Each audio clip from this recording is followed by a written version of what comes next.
Istana Atap Langit. Istana Atap Langit diproduksi oleh Harapana Record.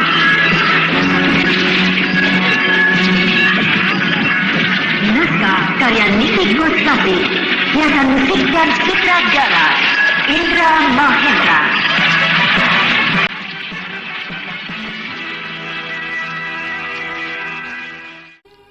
Ya, akhirnya aku terpaksa pergi. Aku tidak tahu harus pergi kemana. Nasibku baik. Di dusun ini kita bisa bertemu lagi. Jadi sekarang kau mau masuk lagi, begitu? Iya, apapun yang terjadi, mati dan hidupku, aku serahkan kepada Pangeran Bikram. Bagus. Dan kau tidak usah berkecil hati. Pangeran Bikram sekarang sudah sembuh dari sakit hatinya. Luka yang menyayat hatinya, kekecewaannya, kepedihannya, semua sudah sirna. Percayalah, naluriku mengatakan, suatu ketika kita akan menemukan keberhasilan. Iya, aku juga yakin. Nah, pasukan kita sudah berbaris dengan rapi. Semuanya sudah naik ke punggung kuda. Ayo, kita juga segera naik ke punggung kuda. Baik. Pasukan! Berangkat!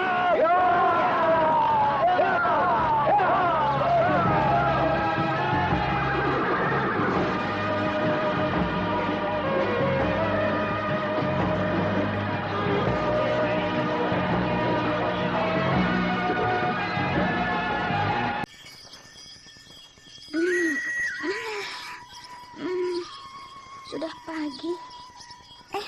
Bentar kemana?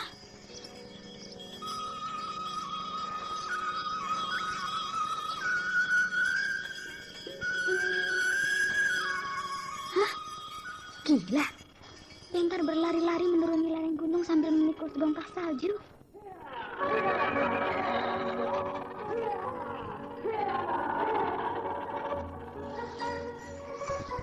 Orang gila. Pagi-pagi sudah naik mendaki lereng gunung cuma untuk mengambil salju. Pasti dia membongkar salju yang keras, sebab bongkah salju yang dipikulnya besar sekali.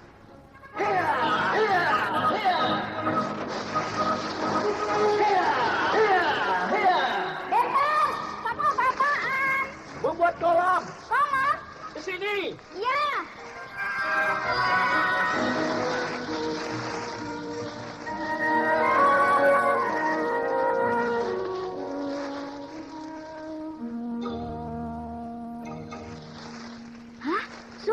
Ini bukan sumur, cuma galian tanah persegi 4, tidak terlalu dalam dan tidak terlalu lebar. Kapan kamu membuat galian tanah ini? Dari pagi sekali. Hari masih gelap dan kau masih tidur pula sekali. Terus untuk apa? Untuk kolam. Kolam apa? Ya, kolam air. Airnya salju yang kau ambil dari lereng gunung itu? Iya. Gegabah. Tanganmu bisa beku. Juga pundakmu yang buat memikul salju bisa beku dan kaku. Bisa bahaya. Bisa lumpuh. Buktinya tidak. Oh iya ya, kamu punya ilmu jin? Ilmu jin lagi. Iya, ilmu silat. Ya begitu. Cepat masukkan salju itu ke dalam tanah galian. Sebentar lagi dia akan mencair. Nanti airnya tumpah kemana-mana. Iya. Itu juga sudah mulai meleleh. Lihat, untung kau ambil salju yang keras. Kalau yang lembek, sudah dari tadi mencair. Memang sengaja aku membongkar yang keras, supaya tahan lama.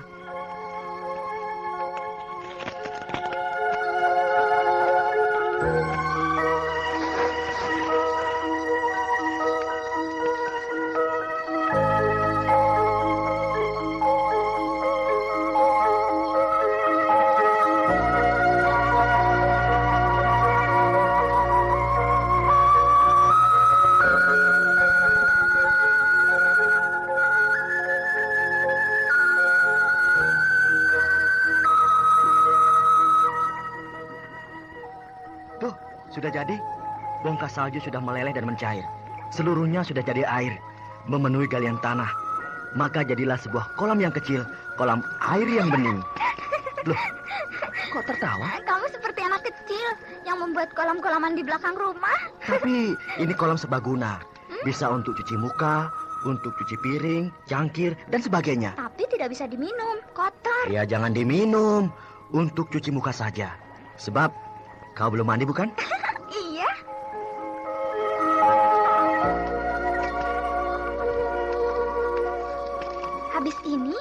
mempelajari ilmu silat ya.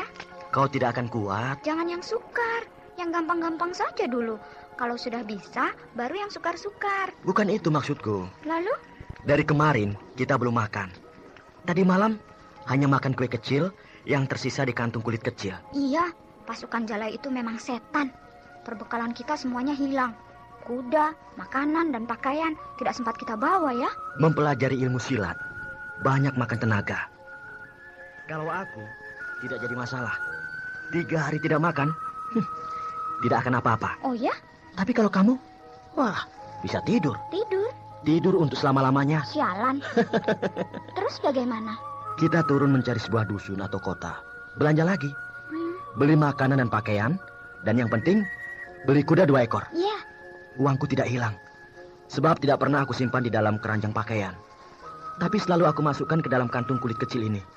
Ya, jadi aku pergi kemana selalu ikut. Aku juga. Uangku masih utuh.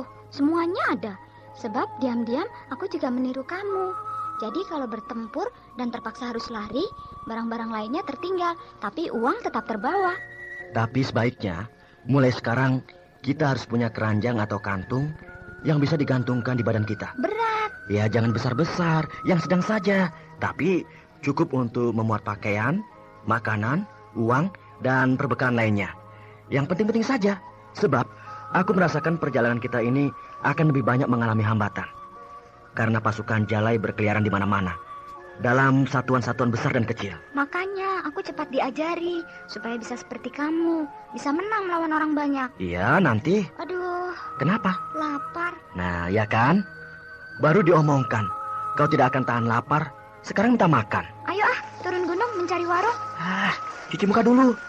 Kamu bangun tidur belum apa-apa begitu kok. Iya. Susah-susah bikin kolam. Janganlah disia-siakan. Ayo, pergunakanlah sebaik-baiknya dan sepuas-puasnya. Kalau perlu, pakai mandi, jebur. Mandi? Iya. Tidak akan cukup. Kolam kecil begini, anak kambing saja tidak akan muat.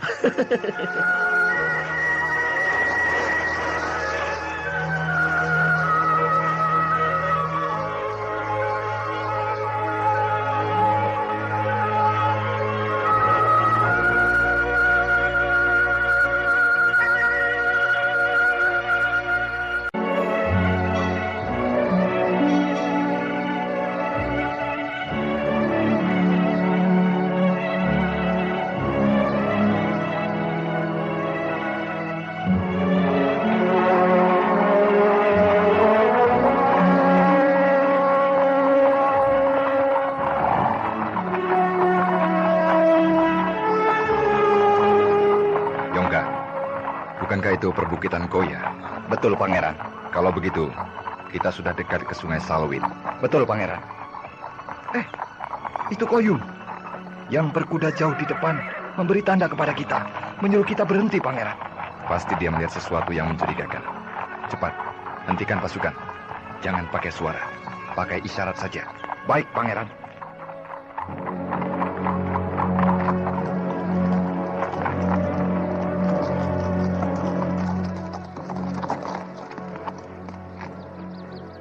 Lihat, Koyum memacu kudanya dengan kencang, berbalik menuju ke sini.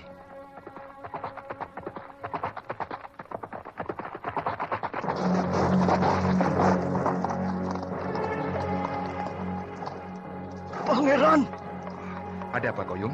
pasukan Jalai. Pasukan Jalai. Iya, mereka sedang bergerak ke timur. Mungkin mau menuju ke Sungai Salwin untuk istirahat sekaligus memberi minum kepada kuda-kuda mereka. Bagus. Selama ini mereka yang mengejar-ngejar kita. Sekarang kita yang menyongsong mereka. Kita sambut mereka dengan teriakan perang dan dentingan pedang. Iya, Pangeran. Kita gempur mereka. Betul, Pangeran. Kita tunjukkan pada mereka bahwa Pangeran Bikram tetap yang paling hebat. Jumlahnya berapa orang? Sekitar 60 orang, Pangeran. Berarti 2 kali lipat jumlah kita. Wah, saya tidak takut. Menghadapi musuh yang jumlahnya 10 kali lipat pun saya sanggup, Saya Pangeran. tidak takut, Pangeran. Bawa mereka ke tepi sungai itu. Pangeran mengendaki pertempuran di tepi sungai. Di tengah. Di tengah sungai? Iya. Hah, bagus. Mereka harus tahu bahwa pasukan berkuda Pangeran Bikram, pasukan yang ahli bertempur di air. Pasukan bagi 3 kekuatan. Baik, Pangeran. Masing-masing kelompok 10 orang. Kelompok 1, Yongka. Siap. Kelompok 2, Koyum. Siap. Kelompok 3, aku. Ya. Semua kelompok menyatu di tepi sungai. Musuh datang, masing-masing kelompok memisahkan diri. Kelompok 1 bergerak ke kiri sepanjang tepi sungai. Kelompok 2 bergerak ke kanan bergerak sepanjang tepi sungai. Kelompok 3 masuk ke sungai, terus menyeberang.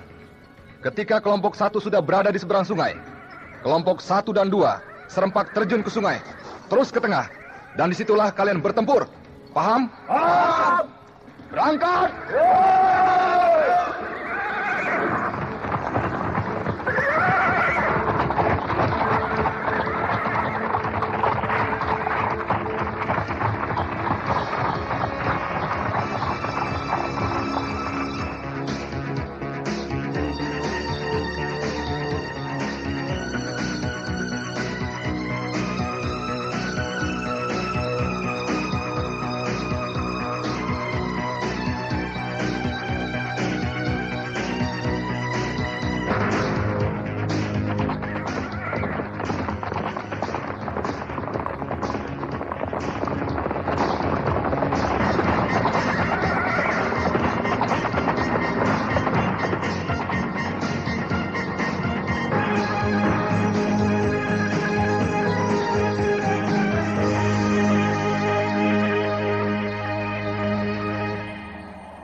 Setelah pertempuran di Samarkand, kita tidak pernah bertemu lagi dengan pasukan Pangeran Bikram. Iya, berminggu-minggu kita menjelajahi wilayah bagian timur, tapi satu kali pun tidak pernah menjumpai mereka.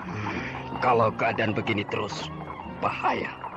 Sebab anak buah kita jadi resah. Lama-lama bisa berlaku yang tidak terkendali. Melampiaskan kekesalan kepada orang-orang yang tidak bersalah. Iya, betul. Kita terus saja bergerak ke Sungai Salwen untuk istirahat. Kalau perlu bermalam di tepi sungai itu. Iya.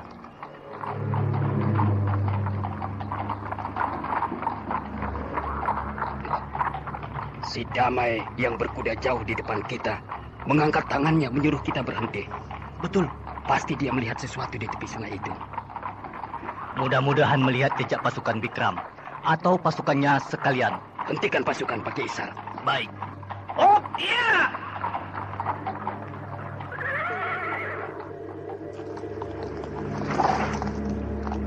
Tuh, si Damai memacu kuda ke sini. Iya.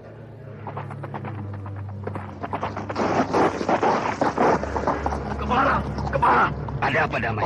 Pasukan pemberontak, Kepala. Pemberontak? Ya, pasukan Pangeran Bikram. Pangeran Bikram? Benar. Mereka sedang istirahat di tepi sungai Salwen. Oh, bagus, bagus. Akhirnya kita berhasil menemukan mereka. Ayo, kita gempur mereka. Berapa orang? Sedikit. Hanya 30 orang. Bagus, kita 60 orang. 2 kali lipat kekuatan mereka. Ya, kita habiskan mereka. Ya, berminggu-minggu kita bergerak terus tanpa hasil. Sekarang tiba saatnya kita melampiaskan seluruh kekesalan dan kekecewaan. Akhirnya kita berhasil mendapatkan pasukan Pangeran Bikram. Pasukan, maju!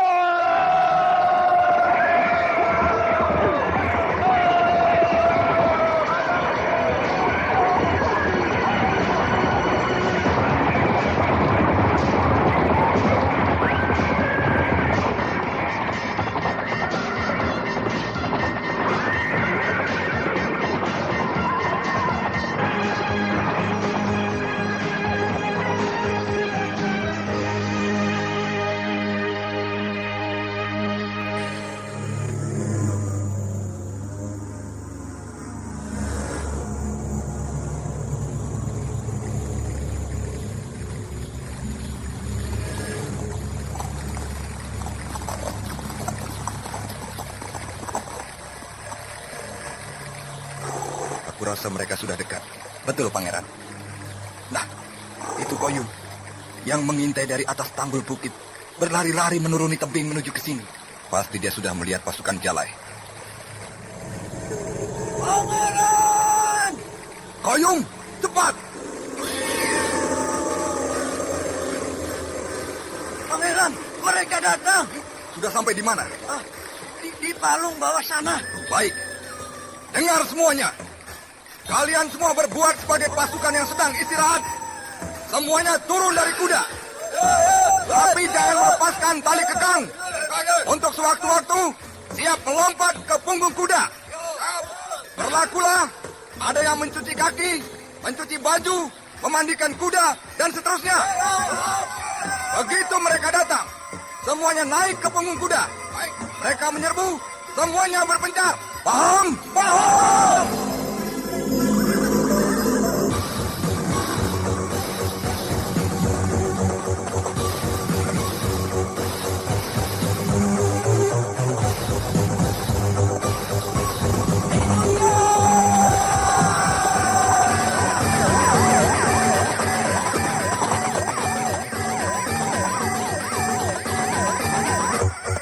Itu dia mereka datang. Wah, banyak sekali. Tenang, tenang. Jalankan semua perintahku. Kalau kalian semua menjalankan perintahku dengan baik, niscaya kita bisa menang. Iya.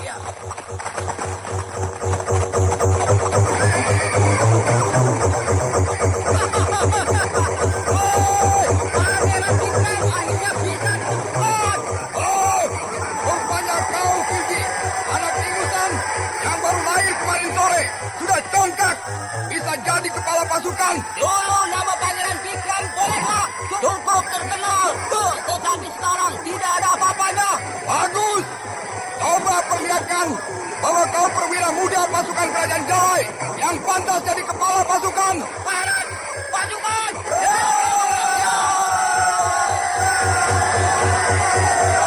Naik ke punggung kuda. Berpencar.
kekuatan di tengah.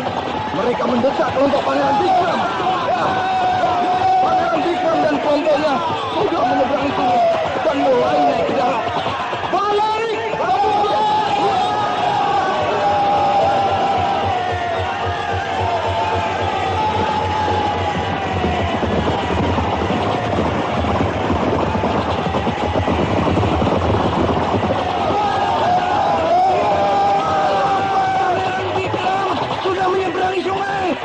Naik ke darat. Kelompok pasukan Yongka sudah berbalik, menghantam musuh dari belakang. Ayo teman-teman.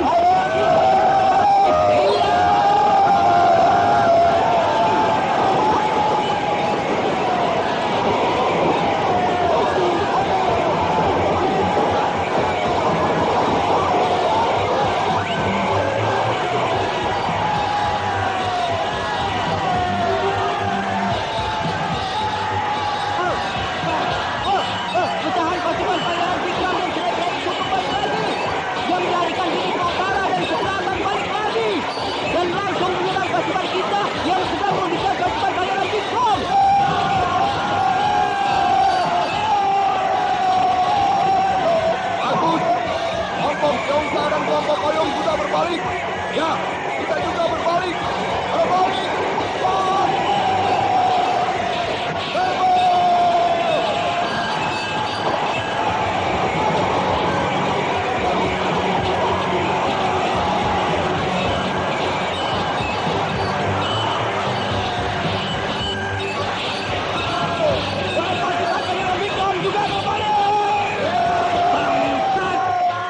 Rupanya mereka cerai-berai, serabutan kesana kemari, bukan melarikan diri, tapi tipu muslihat. Kita ditipu mentah-mentah. Yongka, Koyum, tarik mereka ke tengah sungai.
Tunjukkan bahwa kau perwira muda kerajaan Jawa. Cepat.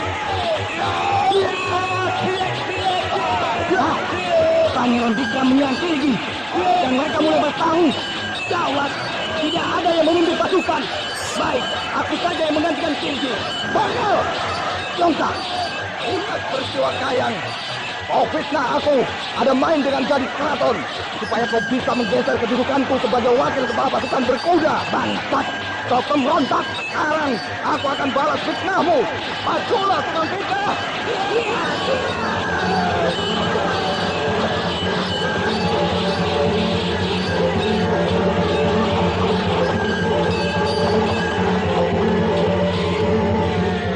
Sungai Salwe yang lebar dan dalam, airnya jernih dan bening, berubah menjadi merah. Ya, sungai itu telah menjadi sungai darah.